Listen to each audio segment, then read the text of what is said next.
엄격하게 대하자니 아이가 삐뚤어지고 스스로 하지 않게 될까봐 걱정이 되고, 허용적으로 입법만 해주자니 이건 이거대로 냅두면 계속해서 안 하다가 엇나가는 건 아닌가 모르겠고, 둘 중 뭐가 맞는지 도저히 모르시겠죠? 답을 찾으려고 TV에 나오는 성공한 사람들 얘기를 들어보면 더 혼란스러워지죠. 어떤 사람은 부모님이 한없이 믿어주셨어요 이런 얘기도 있고, 아니면 저는 엄청 엄격한 집안에서 규칙을 배우면서 자랐습니다 뭐 이런 식으로 얘기하는 사람도 있고요. 근데 말이에요, 이건 사실 정답이 있어요. 이미 이게 궁금한 심리학자들이 너무 많았고, 그런 학자들이 양육 연구를 다 끝내놨거든요. 미국에서 1만 명을 대상으로 진행한 연구에 따르면 이 양육 방식을 활용하면 성적이 높은 거는 물론이고 독립적이고 불안과 우울도 적고 비행에 가담할 확률까지 낮아진다고 합니다. 포기하지 않는 아이, 끝까지 공부하는 끈기 있는 아이를 만들기 위해서는 허용적인 부모, 엄격한 부모, 둘 중 어느 양육 방식이 맞는지, 그리고 구체적으로 어떻게 이런 양육 방식을 적용하는지에 대해서 알아보도록 하겠습니다.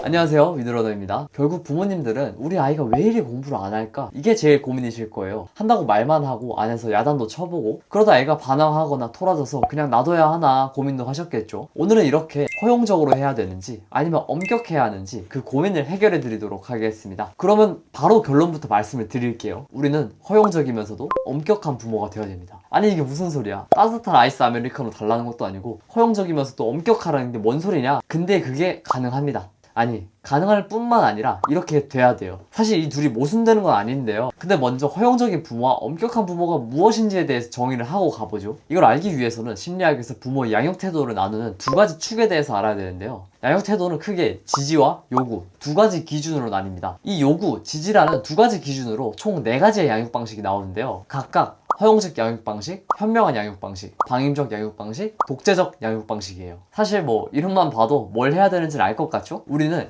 현명한 양육 방식을 적용을 해야 됩니다. 즉 지지와 요구를 같이 해줘야 하는 거죠. 이렇게 현명한 양육 방식을 적용할 때 아이는 포기하지 않게 되고, 그러면서도 독립적이고 심리적으로 안정적인 아이가 됩니다. 공부를 잘하기 위해서는 이게 최선의 방법이죠. 그런데 지지와 요구를 같이 한다는 건 어떤 의미일까요? 지지는 또다시 두 가지로 나뉩니다. 바로 온정과 존중이에요. 온정은 친밀하고 심리적으로 기댈 수 있는지를 말합니다. 아이에게 시간을 내서 무엇을 좋아하나 물어보고 즐거운 것들을 같이 하고 고민을 같이 의논하는 사람인 거죠. 존중은 아이가 자신의 의견이 있음을 이해해주고 실행할 자유를 주는 거예요. 그리고 또 두 번째로 가서 요구도 두 가지로 나뉩니다. 바로 규칙과 다양성입니다. 규칙은 말 그대로 명확하게 따라야 하는 규칙이 있음을 말해주는 거고, 다양성은 어떤 길로 가야 하는지, 그 일을 더 잘할 수 있는 방법이 무엇인지에 대해서 알려주는 겁니다. 돌이켜 생각을 해보면은 저희 부모님은 지지와 요구를 다 했었던 것 같은데요. 저희 부모님은 저를 성적으로 먹어라 한 적은 한 번도 없었습니다. 근데 그거에 비해서 무엇을 하고 싶어 하는지 늘 관심을 가지고 물어봐 주셨어요. 그래서 저는 제가 관심 있는 주제 역사, 철학, 심지어는 게임까지 한참을 떠들어도 그냥 계속 들어주셨었죠. 사실 지금 생각해보면 너무 재미없는 얘기들인데 말이죠. 하지만 규칙은 명확하게 있었어요. 시험 기간에 게임을 하면 안 됐었고, 평소에도 공부해야 되는 양이 명확하게 있었습니다. 그리고 제가 어떤 방향으로 공부해야 할지 늘 방향을 제시를 해줬어요. 제가 중학생 때까지는 공부를 잘 하지는 못했지만 고등학생 때 역전을 할 수 있었습니다. 부모님께서 늘 저를 지지를 해주시니까 제 목표가 생겼고 이를 향해서 달려나갈 수 있었기 때문이었죠. 그러면 이런 현명한 양육 방식이 허용적 양육 방식 그리고 독재적인 양육 방식과 다른 거는 뭘까요? 도대체 차이가 뭐길래 현명한 양육 방식이 공부도 잘하고 독립적이고 정신건강까지 좋을까요? 지지를 하되 요구를 하지 않는 방식은 허용적인 양육 방식입니다. 허용적 양육 방식은 아이를 지지하고 원하는 것을 하게 해줘요. 여기까지는 현명한 부모와 같을 수가 있는데요. 가장 크게 달라지는 점이 하나 있습니다. 바로 명확한 한계와 요구가 없다라는 거죠. 한계가 없으면 아이가 절제를 배우기 힘들 수 있습니다. 명확한 규칙이 있고 이를 지켜나가는 과정을 통해서 절제라는 미덕을 배워나가는 건데, 이게 없으면 아이들은 자기 통제력이 부족해질 수가 있죠. 소위 말하는 버릇없는 아이로 크는 이유가 이런 것들 때문이에요. 그래서 지킬 수 있는 범위 내에서 적어도 얼마만큼의 공부를 해야 한다 라든지, 아니면 규칙을 납득할 수 있도록 같이 세우고, 이를 지키지 않았을 때 벌도 명확하게 정해서 이를 실행할 필요가 있습니다. 그렇다면 요구가 없는 건 왜 문제가 될까요? 요구가 없다라는 거는 부모님을 만족시킬 수 있는 방법이 없다라는 것과 같은 뜻이에요. 내가 무언가를 해도 부모님이 달라지지 않고 부모님의 반응이 가장 큰 보상이 되는 아이들에게 그런 기회를 박탈시키는 것과 같은 거죠. 그렇게 되면 아이들에게 성공 경험을 느끼게 해줄 수가 없습니다. 실패가 있어야 성공도 있으니까요. 반대로 요구는 하지만 지지는 하지 않는 독재적인 양육 방식이 있어요. 독재적 양육 방식 에는 무엇을 하라 이렇게 말은 하지만 잘했을 때 제대로 보상도 주지를 않고, 못했을 때는 언어적이든 신체적이든 폭력적인 모습을 보일 때가 많습니다. 사실 저는 독재적인 양육 방식이 모든 양육 방식 중에서 최악이라고 생각을 하는데요. 반면교사로 봐야 할 몇 가지 포인트들이 있습니다. 아이를 스스로 생각할 수 있도록 자율과 존중을 보내주고, 그 과정에서 응원을 보내주는 것이 지지입니다.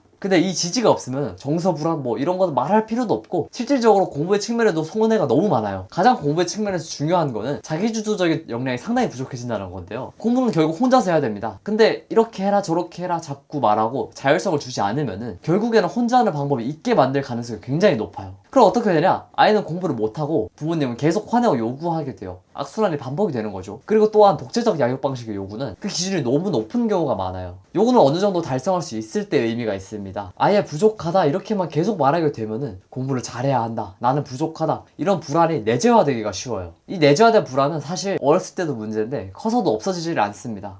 그런데 불안이 좀 있어야지 공부를 하는 거 아니에요? 이렇게 말씀하실 수도 있어요. 네, 맞는 말이에요. 불안은 적절히 있는 게 좋습니다. 하지만 중요한 거는 너무 적거나 너무 많으면 안 된다는 거예요. 불안이 과다하면은 공부를 회피하는 쪽으로도 갈 수가 있어요. 아예 손 놓게 되는 것보다는 조금이라도 알아서 하는 것이 훨씬 더 중요하니까 요거를 조금만 더 내려놓고 지지해주는 것이 좋을 것 같습니다. 자, 지금까지 엄격한 부모, 허용적 부모 중에 어떤 양육 방식이 옳을까에 대해서 알아봤습니다. 결론적으로 정리해 보겠습니다. 엄격한 부모, 허용적 부모, 우리가 어떤 부모가 되어야 될까요? 결론은 둘 다 돼야 됩니다. 그런데 지지는 규칙의 범위 내에서만 이루어지는 것이며 다양성을 제시해주는 것도 필수적입니다. 그리고 또한 요구는 그 수준이 너무 높아서는 안 돼요. 달성하지 못하면은 내가 부족하다라는 생각만 들기 때문이죠. 그리고 자율성을 주고 존중해주는 게 효과적인 학습에는 정말 중요합니다. 자, 여기까지 정리해볼 수 있을 것 같습니다. 근데 과연 끈기 있는 아이를 만들기 위해서는 부모님만 있으면 될까요? 아니요, 절대 그렇지 않아요. 그릿에는 끈기 있는 아이를 만드는 거에는 마음에 불을 지피게 하고 계속 옆에서 지켜봐주는 멘토도 있어야 된다고 말합니다. 다음번에는 이 멘토가 어떤 역할을 할 수 있는지, 그리고 좋은 멘토는 어떤 사람인지에 대해서도 알아보도록 하겠습니다. 놓치지 않고 구독해 놓으시면 이런 좋은 컨텐츠들로 다시 찾아뵙겠습니다. 위드러너 시청해주셔서 감사합니다. 다음에 뵙겠습니다.